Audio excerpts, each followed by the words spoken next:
Hey, Nancy Lou Who, how are you?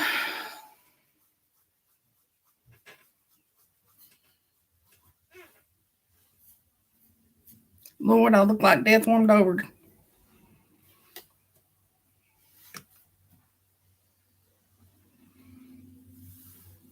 Yeah, I'm okay. I'm just having myself a kitty party. I'm okay though. I don't have my new laptop set up for live reads. So, and I didn't think about that.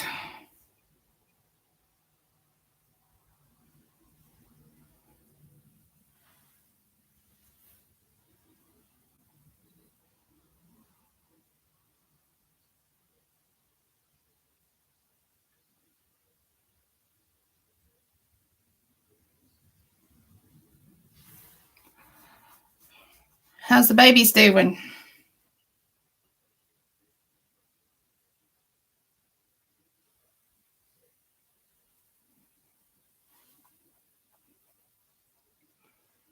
Yes, it shall. It shall. And after I calmed down, I was fine. It's not as I'm making it out a whole lot worse than what it is. It's just that it hit me wrong. Crazy babies, that's okay. Crazy babies are fine. Oh. All right, 2 more minutes and then we'll start reading because it'll be 15 after.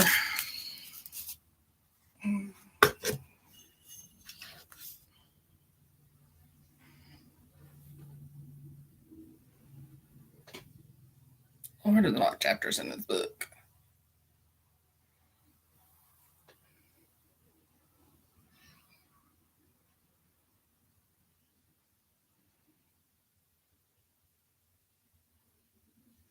Girl on the front of this book looks a lot like my niece, except for the hair.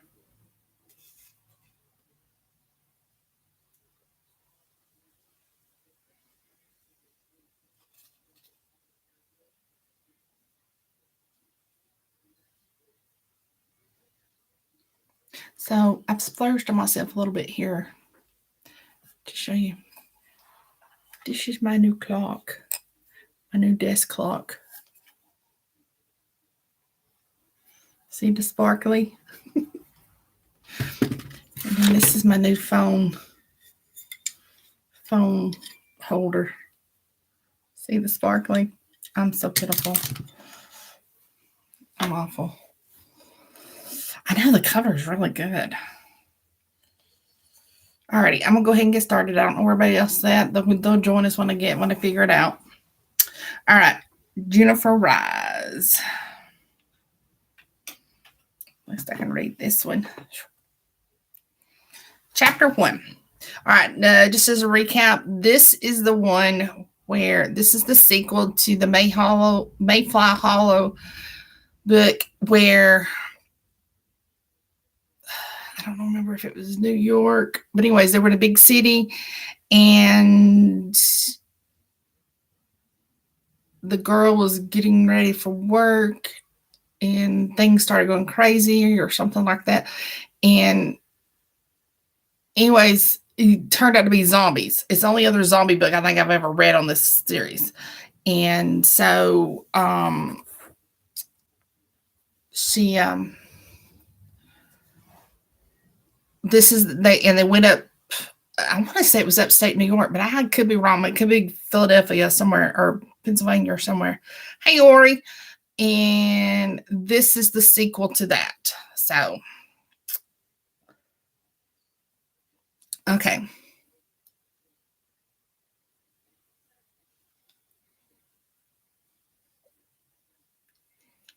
All right. I don't remember. I don't know who's saying this, but I'm going to say it in my voice.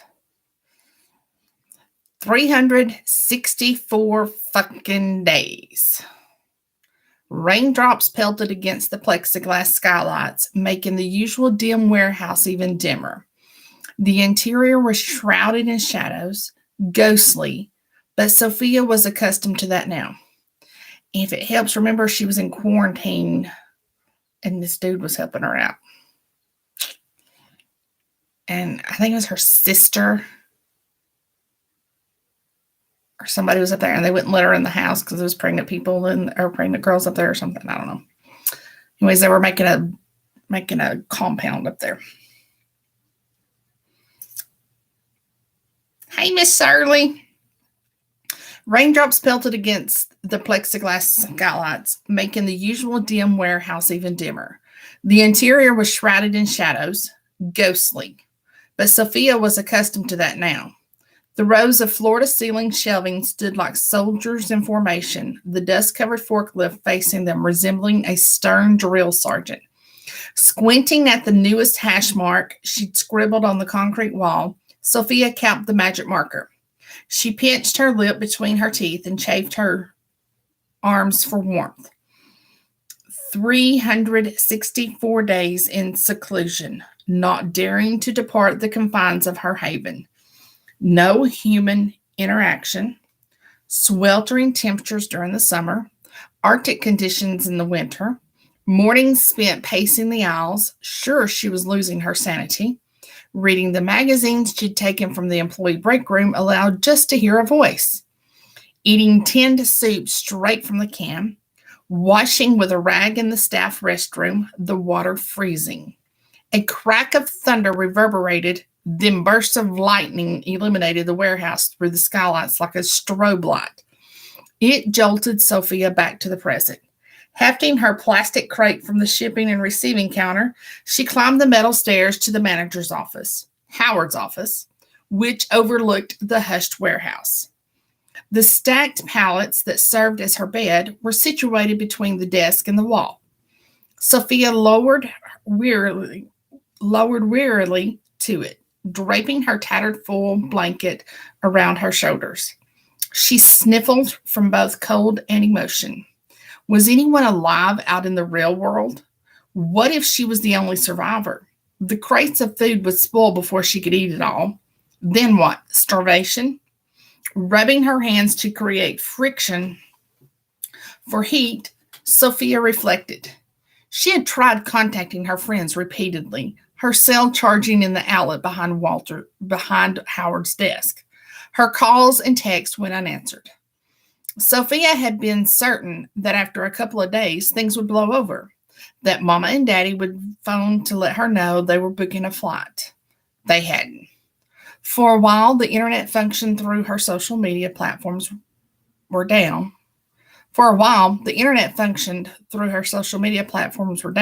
Sophia had no way to connect with her followers. She scoured the results of her searches. News outlets were apparently defunct. Instead of articles and broadcast news, Sophia found shocking Me Too videos. Uploaded by a panicked populace, they highlighted anarchy, looting, disorder, lawlessness, random violence, brawls over resources. Once victorious, the winner abandoned their battered adversary on the pavement, their wounds leaking lifeblood that flowed into the gutter like a scarlet river. What if somebody saw the entrance to Spencer Suppliers and, nosy, broke in to investigate? Once they realized it was filled to the brim with non-perishable foodstuff, Sophia would be in grave danger. They'd see her as merely an obstacle. She'd be as disposable as the people in the videos. The thought terrified her. Why hadn't she had the foresight to comb Daddy's den for his gun before driving to the warehouse? Sophia had watched in horror, biting her knuckles to keep from shrieking at the savage inhumanity folding on screen.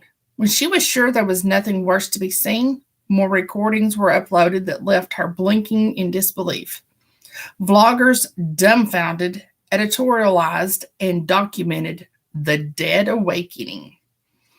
Bodies supine on the streets lurched to their feet, their faces lifted to the heavens. They loudly snuffled the air. Then they stilled, squatted. The creatures launched up as they fixed on a target in the crowd. People scrambled to evade them, trampling those unfortunate enough to lose their footing. The slowest of the bunch were picked off first. Before long, there were no more uploads. Sophia refreshed the screen obsessively. desperate for more information. It was almost a blessing when her phone stopped finding a signal. The warehouse, first Sophia's salvation, became her prison. Submerging into a profound depression, she curled up on the carpeted floor in Howard's office and slumbered. What else was there to do but sleep and hope that when she woke, the nightmare would be over? Hours blended into days, which stretched to weeks, the harsh marks on the wall the only confirmation of the passage of time. One day, Sophia dreamed of Mama. "I didn't raise you to give up, Kierda," Mama whispered softly, patting Sophia's cheek. "This won't last forever. You're resourceful, strong. You'll survive. You have to." The dream roused and renewed Sophia's determination. As she scribbled her 16th hash mark on the wall, she vowed to take her car to look for others. There was plenty to share at the warehouse. Weaponless, Sophia took a 9-iron from the golf bag in the corner of Howard's office, intending to hunt for the keys to the lobby entrance. She'd never heard any indication that what happened to the dead online had happened to Howard, the creep, but Sophia decided to be wary. Metal double doors led to the lobby where she'd left his corpse. Gripping the golf club, she tentatively opened one of the doors, her heart beating hard in her sternum. The sun shining through the plate glass windows facing the parking lot was blinding. Gagging against the sickening stench that drifted to her, Sophia put a hand over her mouth and peeked into the lobby. Shuffling a clack of teeth, then a flash of movement. Gah! Howard barreled toward Sophia, the sunlight encompassing his form in a gilded aura. He traversed the lobby in seconds, stinking of rotted meat. His flesh was mottled. His once brown irises were now milky white. Releasing her golf club, Sophia used both hands to force the door shut. It wouldn't latch. Howard rammed against it. It smacked Sophia's forehead. Stunned, she lost purchase, her feet skating across the floor. She clung to the doorknob as she stumbled. Howard's fingers slithered around the edge of the door jamb, snatched at her. Sophia screamed and recoiled, clambered to get her bearings, but her shoulder to the door put her shoulder to the door and used her body weight. The door bounced against the jamb. Why wouldn't the damn thing close? The golf club's handle was in the way. Sophia kicked at it, but missed. Howard's icy fingers touched her wrist. He was milliseconds from getting in. Doing the only thing she could think of, Sophia let the door go. Positioned herself in the opening, bringing up a foot, she booted Howard in the family jewels. He teetered back. The club! The toe of Sophia's sandal connected with it, and it skittered into the lobby. She slammed the door just as Howard rebounded, his fingers curling around the jamb. Red, black blood sprayed Sophia's dress as his fingers were sliced clean from his hand. The digits plummeted to the concrete floor near her feet. Stomach heaving, she bent, vomited. Wiping her hand against her mouth, Sophia straightened. Tears and snot tracked down her face as she bawled. Howard struck the metal doors. Would he get in? If he did, she was dead. Like an automaton, Sophia unbuckled the belt from her dress and tied it around the doorknobs. She prayed it would be enough to keep him out. The doors rocked in their frames. Sophia backed away. Moments lasted an eternity, but Howard quieted, his interest waning. Sophia sensed him pressed against the metal. Swallowing, she tiptoed over and brought her ear to the door. He snuffled as he sniffed at her scent. A goose egg was forming on Sophia's forehead. Her brain felt muzzy. There was a bulky wooden shelf overflowing with office equipment and printer apparatus. Inching the shelf over until it blocked the doors, she then sagged against it. Howard possessed the keys to the lobby entrance, the only logical egress. Although there was an exit by the shipping counter, Sophia was leery about trapezing all the way around the perimeter of the building to the parking lot. More of those things could be out there. She'd be too vulnerable. Plus, no keys meant she couldn't secure the door behind her. Howard had become her prison guard, keeping her incarcerated. Sophia wouldn't be going anywhere anytime soon. Tears in her eyes, she cursed her weakness, her fear. Dejected, she went to the restroom to wash. Hey, everybody. How's everybody doing? I'm not going to chit-chat much tonight. I'm just going to read because I got a late start. Sorry. Electricity had quit working on day 67, the boiler along with it. The summer had been awful, but winter was interminable, agonizing. Teeth chattering, Sophia had shivered as she layered up in every outfit from her suitcase. A foraging exploration netted a first aid kit with a throwaway full blanket.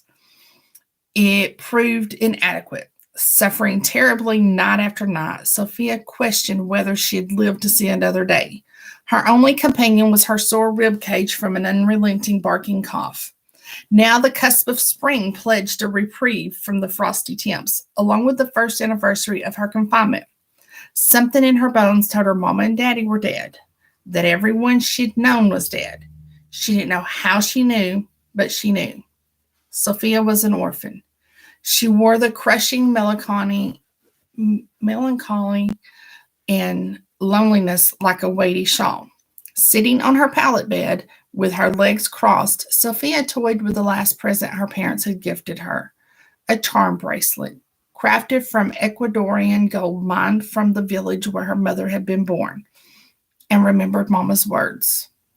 Expression determined, Sophia took a cardboard packet from the plastic crate. Unwrapping the chocolate iced little Sally snack cake, she said, "Happy 21st birthday. You're getting out of this place soon." Chapter 2. There were no ifs, ands, or buts about it. Sophia must get the keys. No way would she leave the door by shipping and receiving accessible. The warehouse was hers. She wasn't going to make entry easy for any scavengers that may discover the place. The key ring was probably in Howard the Creep's trouser pocket or on the front reception desk. He'd have to be dealt with. Once he was, she could take the direct route outside to the parking lot through the lobby. Again, she regretted not bringing Daddy's gun. Maybe she could bash in Howard's cranium with one of the golf clubs, but that meant she'd have to allow him within arm's reach. Sophia's mouth pinched in distaste. Could she do it? She wasn't sure. That night, Sophia bit her nails to nubs as she attempted to envisage a plan to rally courage. Slaying Howard was a mandatory litmus test, one she couldn't fail. She was liable to come across other bloodthirsty creatures outside. If she couldn't put Howard down, how could she possibly hope to stay alive? Sophia's posh life had prepared her for this. She'd never had to fight. Anxiety caused her tummy to burn, her legs to shake. When she did doze, it was in fits, and she was awake long before dawn. Pacing the length of the office, Sophia psyched herself up. Bravery eluded her until she thought of Mama's words in her dream. They galvanized her into action. You're resourceful, strong. You'll survive. You have to. Sophia propped the 8-iron from the golf bag against the cinder block wall. Hunkering down, she put her back to the supply shelf, obstructing the double doors. She used her legs to scooch it. It screeched as it dragged across the concrete. Pausing to catch her breath, she heard the unmistakable shuffle of Howard approaching the metal doors.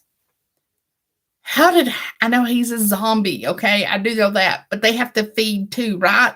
How did he survive all this time for a year? Then the warehouse echoed as his fist beat against them. This may be the dumbest idea you've ever had, Sophia, she muttered as she considered her belt on the doorknobs. With a stealing breath, she unknotted the belt and let it drop. Sophia twisted the doorknob.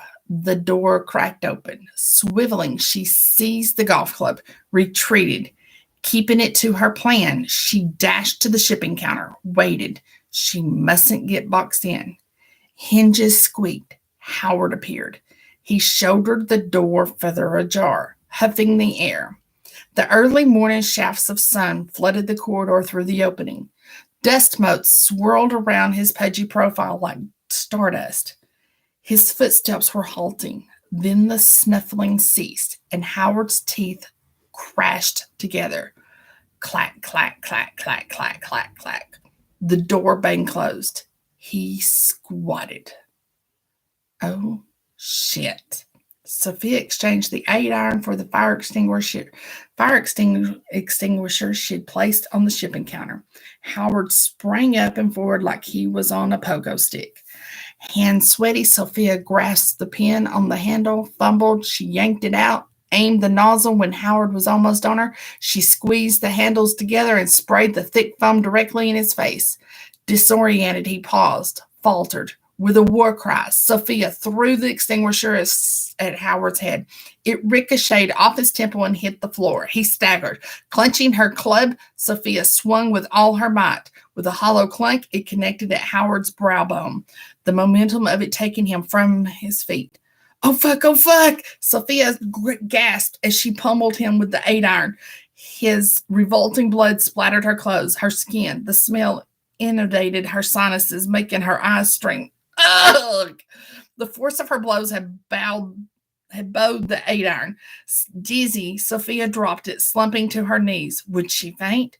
Howard's flattened head on the concrete sickened her. Bits of brain tissue and slivers of bone littered the floor, clung to her hair. Sophia swiped at the strands, feeling defiled. Don't freak out, don't freak out, don't freak out. She scrappled back like a crab until her spine connected with a wall. Half shrieking and half sobbing, Sophia covered her face with her palms and howled. When her sobs had reduced to hiccups, she used the hem of her shirt to dry her tears. As much as she disliked the man in real life, she'd never wanted to physically injure him. Was she now a killer? Sophia shook her head. I don't even know if I want to know what you 3, 4, 3... I don't even know who's talking. Hey, Miss Ann, how are you?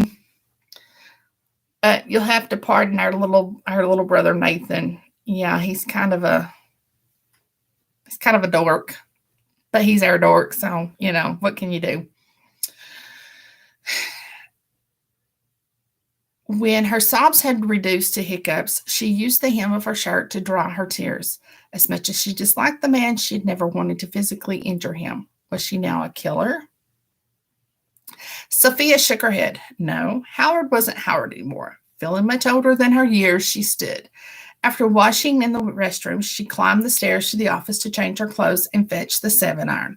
She packed a tote bag with snacks, water, and the miniature fire extinguisher from the staff break room. It waited on her pallet bed. Slinging the straps over her shoulder, Sophia returned downstairs, quivering with adrenaline and wobbly-legged. She contemplated digging in Howard's trouser pocket to search for the keys. Repulsed, she opted to check the reception desk for the key ring first. Sophia timidly opened the metal door leading to the lobby. Howard's stink lingered, watery sunlight saturated the room with radiance. Curious, she went to the plate glass windows. Her car was where she had left it. Howard had driven a company car, a hybrid. Electric cars were one of Daddy's green initiatives. Last year, Sophia had plugged the car into the solar-powered charging dock next to Howard's parking spot, just in case. Her gaze scanned the blacktop. The surrounding forest. Mother Nature had begun to claim what was rightfully hers. The grass had grown 3 feet tall. Unchecked, glossy vines stretched across the parking lot like greedy tentacles. A crow flew past, landing on a tree limb. It was wild but unnaturally still. Strange, Sophia whispered. Wearied by her sleepless night and grossly overwhelmed by the quest that lay ahead of her, she worked her neck muscles with her hand. Howard's keyring was on the reception desk beside the computer. Pulse thrumming, Sophia tucked her club under her arm and shifted the tote. Keys in hand, she marched to the entrance. It was too late to second guess herself now. Closing her eyes momentarily, she summoned strength, then located the correct key. Legs shaking, Sylvia unfastened the deadbolt and stepped outside. Chapter 3. A breeze ruffled the vegetation. Songbirds twittered. Sophia's breath vaporized in the air, but the sun was cheerful, warm. It revived her, fortified her.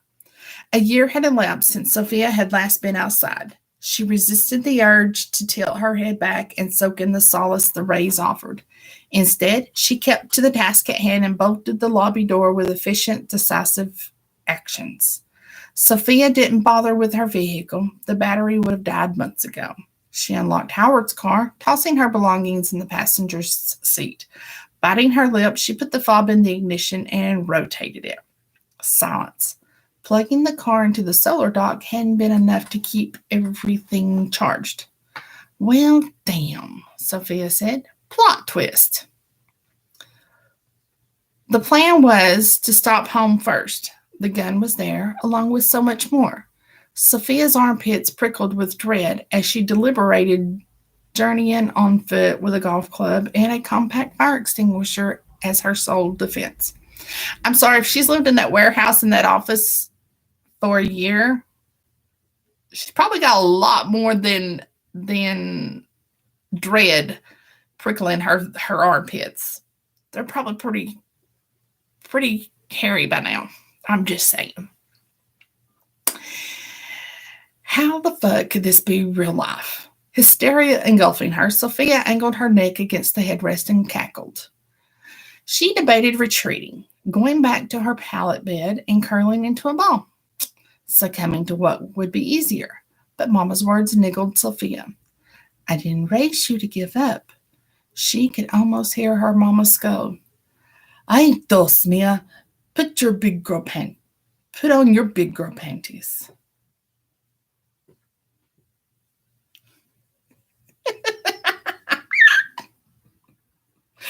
The flimsy sandals were Sophia's only shoes. No doubt, they'd shred her feet after 100 yards. Obviously, hiking boots and sturdy jeans were a necessity, and a flannel shirt over the tank top that she could take off if she got too hot. The filmy, flowery blouse and linen capris she wore were more suitable for a garden party. With no other option, Sophia gathered her things and got out of the hybrid. Her mouth pursed. The sun rose in the east, right? Mm-hmm. Highway 7 ran in front of the warehouse, making that west. Sophia's house was northwest of Spencer Suppliers, a few hours' walk away. She'd stayed parallel to the road. The last thing she wanted was to become disoriented and get lost. An hour later, Sophia's clothes were damp with perspiration and her feet hurt. Other than scattered, abandoned vehicles along the highway, she was alone. Dense shrubs and steep ditches lining the roadway forced her to tread on the pavement. Parched, she rifled through her tote bag for a bottle of water. From the corner of her eyes, the weeds rippled in the ditch. Time halted as Sophia frowned, willing to inspect the brush. A toddler dressed in a corduroy jumper, her wispy blonde hair held back by a pink beret, thrust through the overgrowth. She stumbled and fell face first to the thicket. Oh, honey, Sophia breathed, discarding her tote bag and club. What are you doing out here by yourself? Sliding into the ditch, Sophia bundled the child in her arms. She registered the odor clinging to the child a millisecond too late. The milky eyes, the blotchy flesh. She was a creature. Her jaws snapped open and closed as she dove for Sophia's neck. Jesus! Horrified, Sophia flung her into the bushes, careening up to the pavement. Sophia retrieved her golf club from where she'd left it. There was snuffling from the undergrowth. Sophia held her breath, trembled as she extended her club in readiness. The creature reappeared, her head emerging from between the woody reeds. Brambles tore at the jumper as she crawled on her hands and knees up the bank. Sailing towards Sophia, she nipped at her ankles like a yapping dog. Sophia shrieked, shaking her off and leaping away. Like a boomerang, she flew at Sophia again. Sophia kicked the creature away. The toddler tumbled down to the weeds, then, righting herself, lunged back at the pavement. Swallowing a whimper, Sophia put her foot out to hold the child in place, whacked her with the club until she no longer twitched. Aghast, Sophia couldn't fathom that she'd slaughtered a baby. Perhaps she was the monster. Woodenly collecting her belongings, Sophia persisted on, the incident with the toddler playing over in her mind. That would probably haunt me for the rest of my life, and this scene may haunt me for the rest of my life. Thank you, Anne. I appreciate that.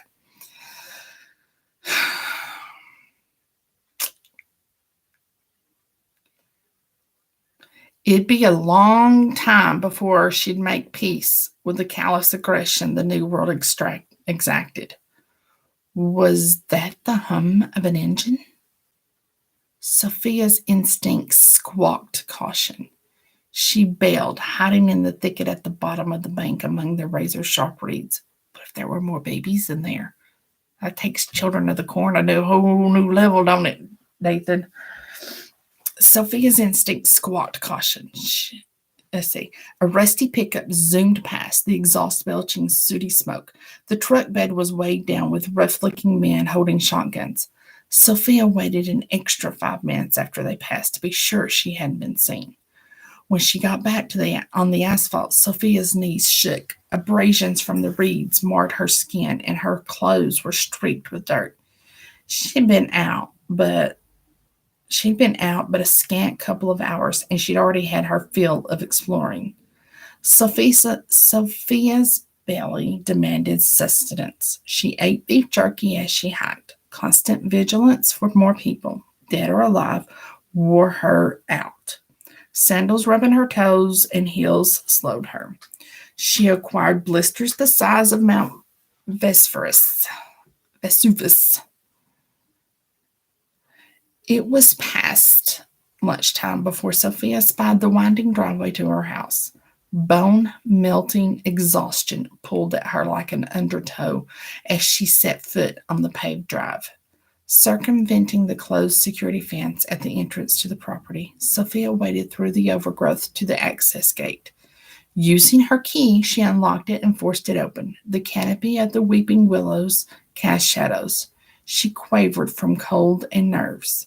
Before relocking the gate, Sophia ran her gaze over the grounds. The lawn, which once had been religiously trimmed twice a week, was now a scraggly hayfield, desolate, deserted, but no obvious signs of a breach were apparent.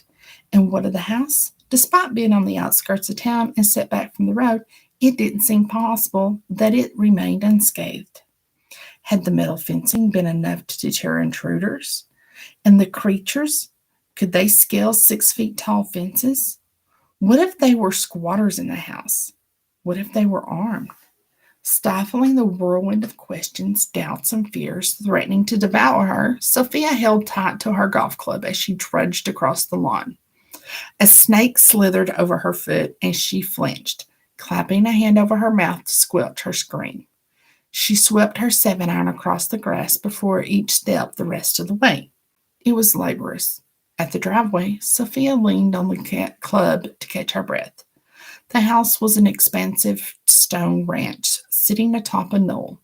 Nostalgia swelled in Sophia's breast as she drank in the sight of the gracious home.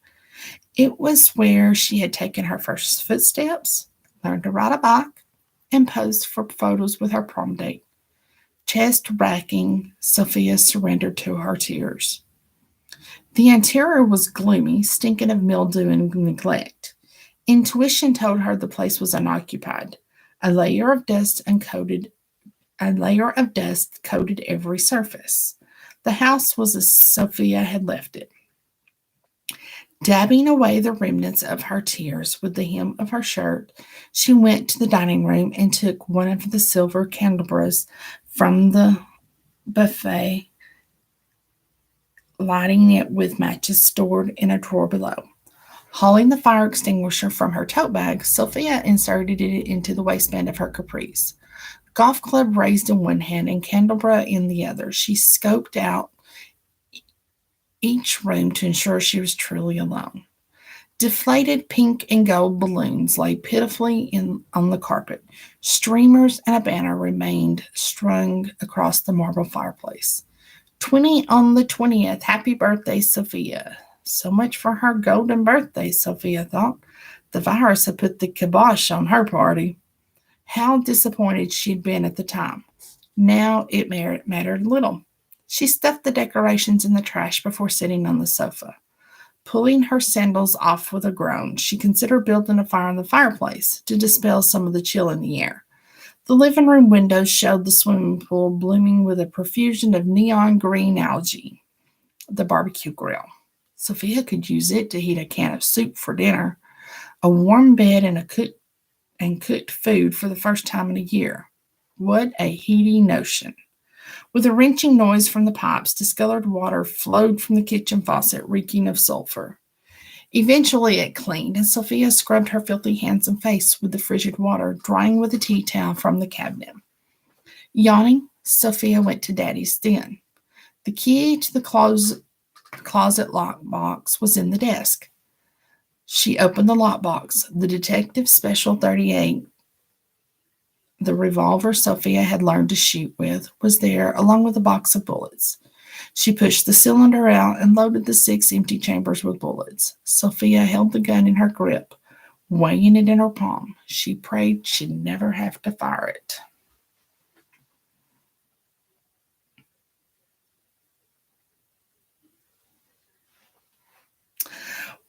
Chapter 4. Once in her bedroom, Sophia bolted the door and put the candelabra on her desk. Setting her club and tote bag on the floor beside the bed, she carefully placed the gun and ammo on her bedside table. What she wouldn't give for a hot shower. Shivering, she stripped. Hold on. There we go. Shivering, she stripped down, finding a pair of gray sweats in her bureau. She dressed, pitching her dirty clothes in the hamper. Her feet throbbed. Sophia eased down on her bed and slathered them in scented lotion, then pulled on fuzzy slipper socks. Her mattress tempted her. It looked cushy, inviting. Eyelids heavy, her hunger forgotten, Sophia bunched the fluffy duvet around her body and snuggled in. If a creature broke through the door and slaughtered Sophia in her bed before she could aim her revolver, so be it. She was spent beyond the point of caring. When she woke, the candles had long burned out. Filmy pre-dawn light filtered through the window blinds. Panicked, Sophia sat up abruptly, pulse racing. Where was she? Then it all came rushing back. The apocalypse. Her house, her bedroom, her bed. The house was quiet. She was still alone. Settling back on the mattress, Sophia stifled a sneeze and laced her fingers under her pillow. Her bed linen smelled musty, but they were heaven after her year of sleeping rough on a pallet bed. While she came fully alert, she strategized. Daddy's weekend driver, a muscle car, was parked in the attached garage. Cars were Daddy's hobby, and he had taught Sophia about them. He stored the vehicle in the garage over the winter months with the battery disconnected, but Sophia knew how to connect it. And if the battery needed a charge, there was a jump pack in Daddy's tool chest. Sophia knew how to use that too. Good girl.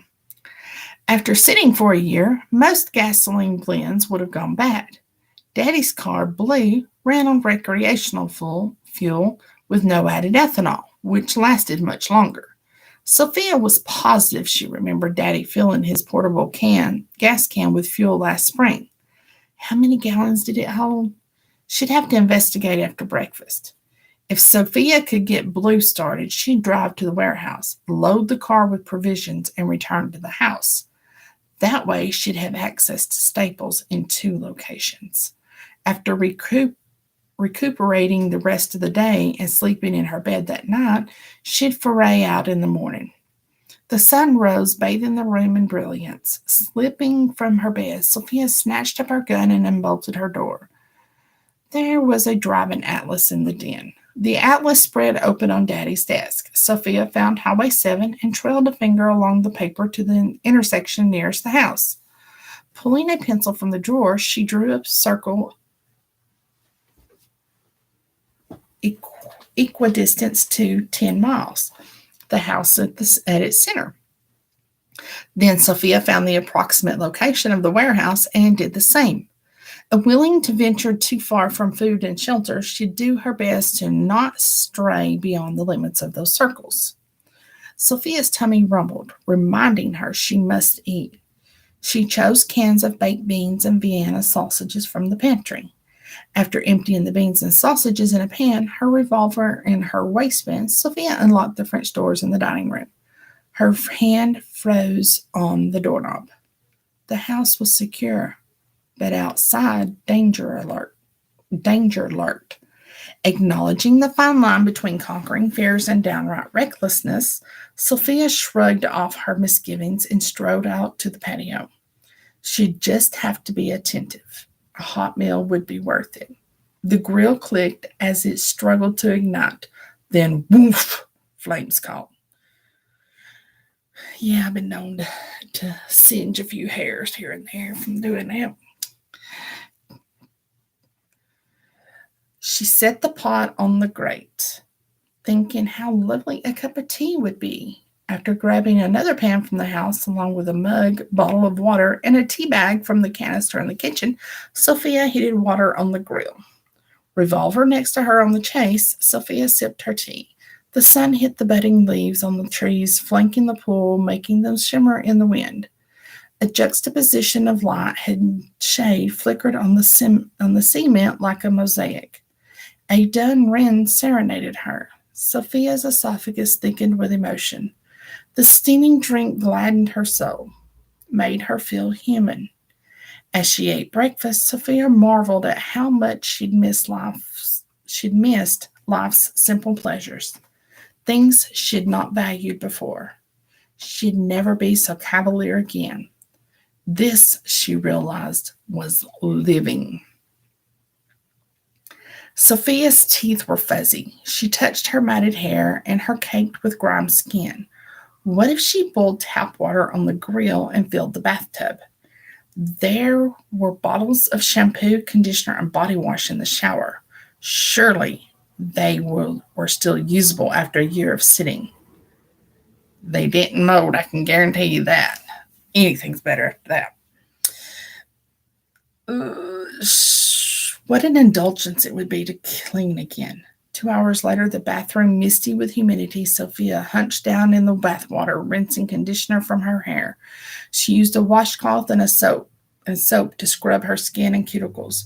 The water clouded brown. When Sophia got out and toweled off, she pulled the plug, shaking her head at the filthy ring left around the tub.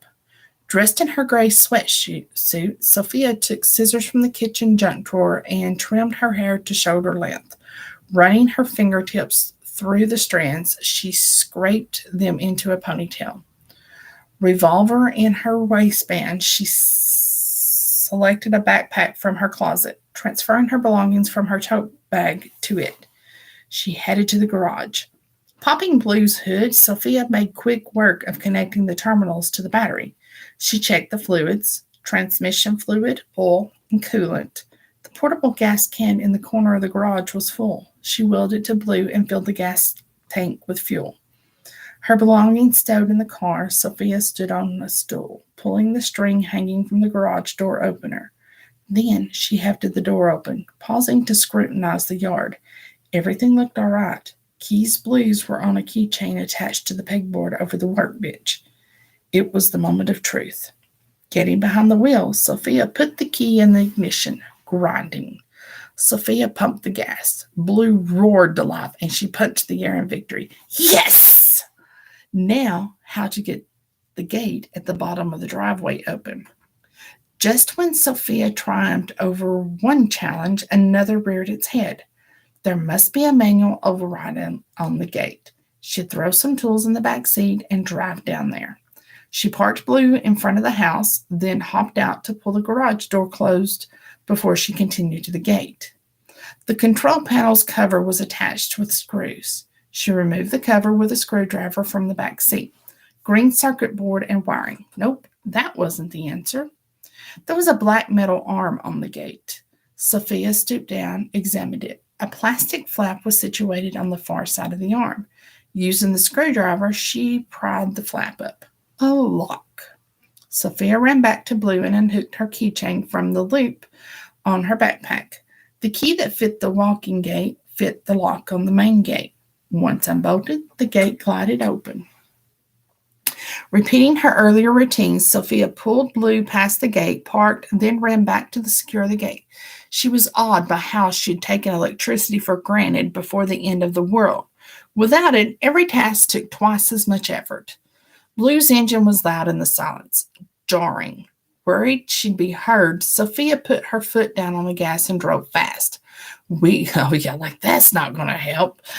Weaving around the automobiles on the road. The faster she got to the warehouse, the less chance of being spotted. Avoiding Howard's corpse, Sophia tramped from Blue to the bowels of the warehouse and back. She loaded the trunk and back seat with crates of water, cases of canned food, cartons of jerky, and dehydrated fruit. An hour later, she was whipping down the highway toward home, going through the process of unbolting the gate, parking inside, then closing the gate again. Sophia stopped to wipe away a bead of sweat. Each moment she'd been out had been fraught with apprehension. Blue returned to its spot in the garage. She split up the cables. Half went in the staples. Half went in the kitchen pantry. The other half she hid in the basement wine cellar. Needing a breather, Sophia took a snack out to the patio. She plunked her down in her preferred chaise lounge and unwrapped a cereal bar. A staring in the distance snagged her attention. She blinked, squinted. Was it a mirage? A group of 6 people stood outside the fence in the far corner of the backyard. And guess what? That's all I'm reading.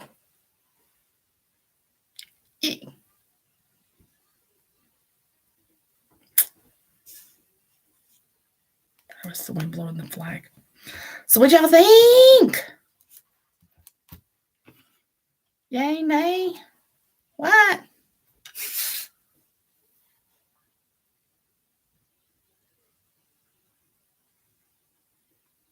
I can't believe Nathan hung out the whole time. Thank you. I thought that was kind of good too. When I could feel it winding down, I thought, yes, that would be good.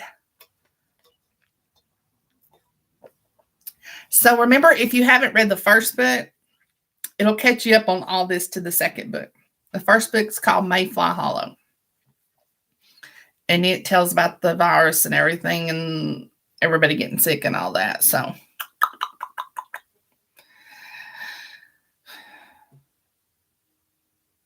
Nathan, have a good night. If you're still on there, be safe out there, Bubba. All righty. So tomorrow night, thank you, Miss Ann, for letting me read this. I appreciate it. And then tomorrow night, I think it's Viper. A C.J. Pennard. I think it's what my boss lady told me I was reading today.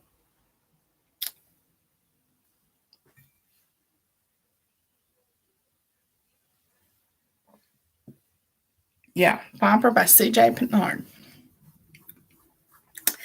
And if you can't tell by the name, it's a motorcycle book. Yep, so I'm going to start a motorcycle series tomorrow night. Whoop, whoop. No problem, Miss Ann. Thank you. And feel free to share this wherever you need to. So, hey, Miss Kim, thank you for showing up. I appreciate that. If you need help with the link, just holler at one of us, and me or Vincy or Nina will get it to you. But I appreciate everybody. It can be a standalone, yes. But if you want to make them feel good together, then I'm trying to upsell here, girl. Come on, work with me here. 20 years of retail, probably closer to 30 years of retailing behind me here. Come on. So, go back to where I think I'm about ready to go to bed myself. I got to go in the office in the morning, so I probably will be going to bed here pretty soon. All right, everybody. Have a wonderful night. And thank you for showing up. And happy reading.